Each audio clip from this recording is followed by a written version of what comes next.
ஆண் நண்பருடன் ரகசிய தொடர்பில் இருந்த விசிக பெண் கவுன்சிலருக்கு கோர சம்பவம்.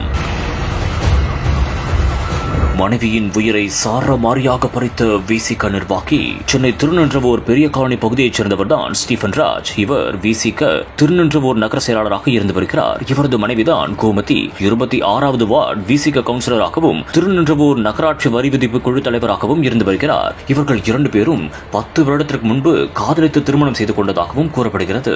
இவர்களுக்கு 4 பிள்ளைகளும் இருக்கின்றனர். இந்நிலையில் கவுன்சிலர் கோமதிக்கு ஆண் நண்பர் ஒருவருடன் கடந்த சில மாதங்களாக தொடர்பு இருந்ததாக தகவல் வெளியாகி இருக்கிறது. இதையடுத்து கணவர் ஸ்டீபன் ராஜுக்கும் மனைவி கோமதிக்கும் இடையே இதனால் அடிக்கடி தகராறும் ஏற்பட்டுள்ளது. இந்த நிலையில் கோமதி தனது ஆண் நண்பருடன் நடுக்குத்தகை ஜெயராம் நகர் அருகே பேசிக் கொண்டிருந்ததாக கூறப்படுகிறது. இதை தெரிந்து கொண்ட கணவர் ஸ்டீபன் ராஜ் உடனடியாக சம்பவ இடத்திற்கு விரைந்து சென்றுள்ளார்.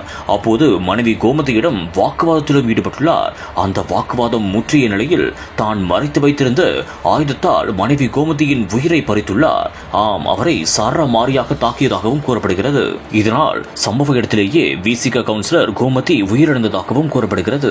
இந்த ஒரு சம்பவத்தை செய்த பின் கணவர் திருநின்றவூர் காவல் நிலையத்தில் சரணடைந்ததாகவும் தகவல் வெளியாகியிருக்கிறது. உடனடியாக அவரை கைது செய்த போலீசார் தற்போது கோமதியின் உடலை கைப்பற்றி உடற்கூறு ஆய்விற்காக திருவள்ளூர் அரசு மருத்துவமனைக்கு அனுப்பி வைத்து கணவர் ஸ்டீபனிடம் விசாரணையும் செய்து வருகின்றனர்.